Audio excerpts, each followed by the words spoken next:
Saw another Victor Wembanyama unlike anybody ever. And here's an example of that, Vince. This is the Pistons and the Spurs. So this is a big game and what could be a preview of the NBA Finals. And Wemby putting on a show for them early. Spurs already out to an 11-point lead. And watch this.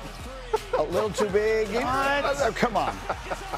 Just like it's unfair, right? He's Victor Voorhees. You like Jason Voorhees? Yeah, exactly. Victor Voorhees. The man is everywhere. He is inevitable. Spurs now up 15 points, and they play defense. That's Wembanyama right in the middle of all of it. Now we're going the other way. De'Aaron Fox ahead of the floor. He would score 29. Spurs a 16-point halftime lead, making a statement. Early fourth. Lead's been cut to 8. But again, it's that defense. Here comes Carter Bryant with the swat from behind, and now we're going the other way. Stay with the play. Wemby, Champagnie, take it along that baseline. Spurs by 10. And then finally, we need a little eye candy. Fourth quarter, Spurs up 11. Wembanyama on one end. Stay with it. Loose ball. Wembanyama. Okay. Look at the hustle. Look at him go. 38 points and 16 rebounds. As the great Jack Buck said on the night that Kurt Gibson hit that home run, I don't believe what I just saw. Between Shohei Ohtani and now Victor Wembanyama, 38 points, 16 rebounds, 5 blocks. It was 4 of 10 from 3. Spurs are 8-0 this year when he makes at least 4 threes in a game. They win those games by an average of 14 points. We have Tim McMahon up with us early as well as with Vince Goodwill with us here today and Joe Fortenbaugh, our betting expert. Tim, what are the right things to say about Victor Wembanyama on a morning like this? Howdy, Greeny. We have never seen a talent like this. 7 foot, several inches tall, athletic, great instincts. And when he's hitting his jumper, there's no more dominant player in the NBA today. You knew the Pistons were in big trouble when on the opening possession, Wemby hits, 27, 28 footer. Jalen Duren was an absolute hell trying to guard him on the perimeter. He's always the most dominant defensive player maybe that we've ever seen. When he gets that jumper flowing, I know people want to whine about his shot selection. Oh, he's big man, get inside.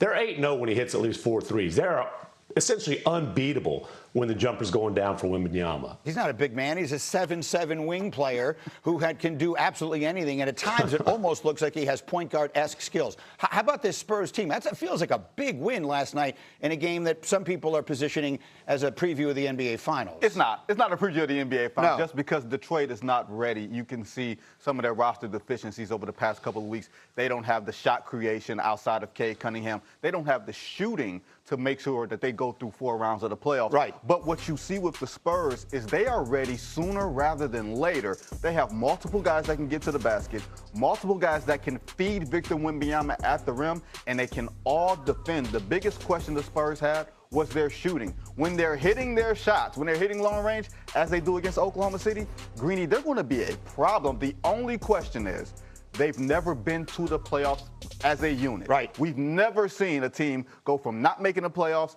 to going through 3 playoff rounds in this type of Western Conference. That would be unprecedented. Yeah, my friend Michael Wilbon always says you have to have your heart broken a time or two before you can get over the top. But, you know, Tim, I cover football for the network, and all season long we kept saying about the New England Patriots, they're ahead of schedule, they're too young. It's ahead of schedule, they're too young. And then one day you wake up and they're in the Super Bowl. Could we be living that here with Wembanyama and the Spurs?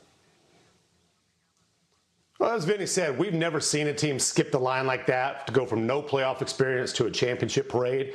We've also never seen anything like Victor Wembanyama. So, you know, our buddy Brian Windhorst likes to say you cannot put a ceiling on Wemby because he will only hit his head on it. I will not rule out anything. And I'll tell you this, the defending champs, the Oklahoma City Thunder, we know the Spurs have no fear of them.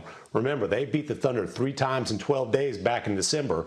And that kind of put it into, hey, is that OKC team going to beat or going to break the record for wins in a season? Fortenbaugh, what does the smart money say? So right now, the Spurs have the 2nd most wins of any team in the NBA. They're tied with Detroit. They're sitting 3 back of OKC. You can bet that the Spurs finish the regular season with the most wins at 11-1. Now, if this is sitting there 5-1, 6-1, you say you're probably not catching the Thunder. 11-1, that's worth the bet. Rest of the way out, San Antonio has the 11th easiest schedule in the NBA. Only 3 back-to-backs, and those second-half back-to-backs come 2 against the Clippers and 1 against Sacramento. They can handle it.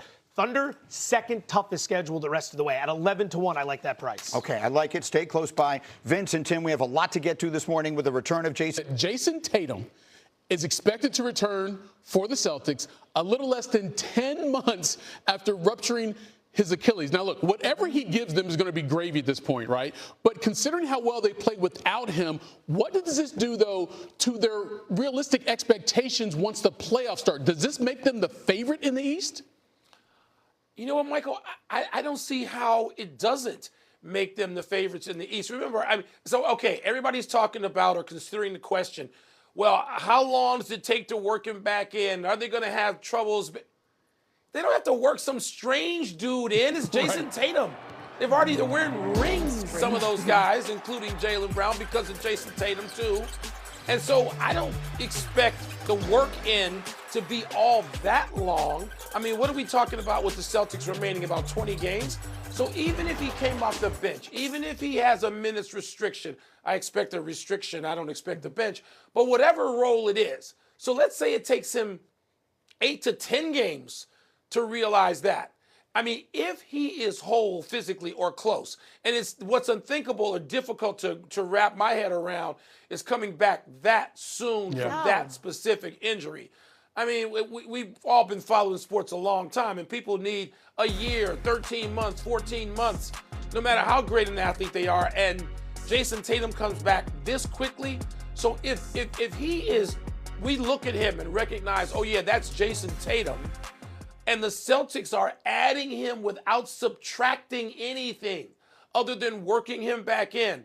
And you're featuring a lineup which Perk has won me over. I'm one of those people who maybe did not have Jaylen Brown as the MVP, but the longer the Celtics stayed afloat up at the top of the Eastern Conference or near it, trailing Detroit, how can Jaylen Brown not be? And so even if they're not playing with house money, if you're the Celtics and you walk out there and you got Jason Tatum as March becomes April, you got to feel pretty damn good. Restriction he's got. That was a nice pass to Bilal Coulibaly in the corner. Wizards are up by 1.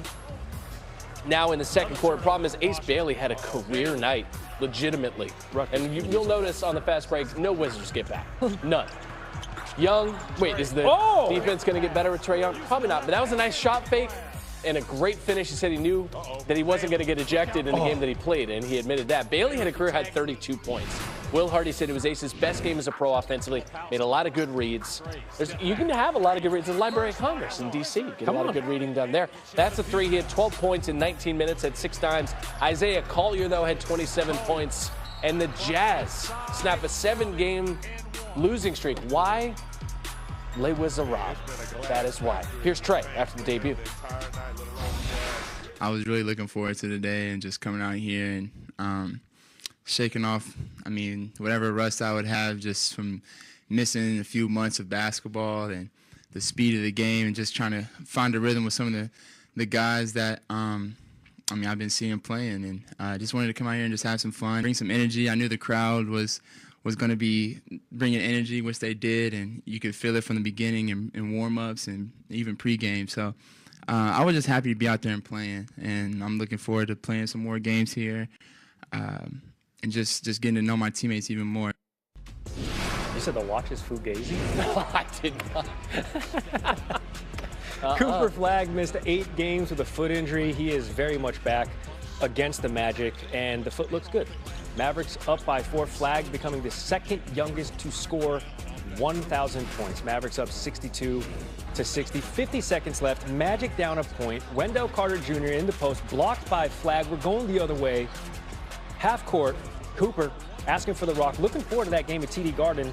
Growing up in Maine, first time playing at the Garden in front of his home folks. Oh, look at that. The give and go from Chris Middleton. Flagg goes up, finishes the contested and one. Mavs up 114-110. Flagg had 18 points in his return. Jalen Suggs pump fakes. He gets that to go. Magic down 1. 14 seconds to go. Flagg drives, pulls, misses. Carter Jr. gets the rebound, gets it to Suggs. Have you heard that? Way too many Jalen's in the NBA. Went to sleep, now there's 80 Jalen's in the NBA. No. Dude on TikTok, it's a hilarious song. Jalen Suggs, there's another Jalen. Gets it to Carter Jr., who had 15 points. Magic up by 1. the Mavericks had an opportunity with a second left to get up a game-winning attempt. It goes begging, as Randy would say. Magic spoil Flag's return, 115-114. A little history to celebrate on SportsCenter this morning. 7 years ago today, the Lakers were playing the Nuggets just like they did last night, only LeBron was climbing up the all-time scoring ranks, passing Michael Jordan to go from 5th to 4th. And now, at that point, LeBron was sitting on 32,292 career points with that layup right there in the second quarter. That is how it looked. This is how it sounded back on March 6th, 2019. Gets it to James. LeBron takes it to the rim and finishes with the left, and he's fouled. The legend of LeBron continues. He moves past his idol, MJ, for 4th on the all-time scoring list. He caught that pass from Rajon Rondo. Alex Caruso was on the floor. Alex Caruso had hair. Bro, that's how long. There's a lot of life that comes into 7 years. LeBron had a lot of hair. Jordan has some of that. Illustrious commiseration company, because since then, King James has climbed all the way to the very top.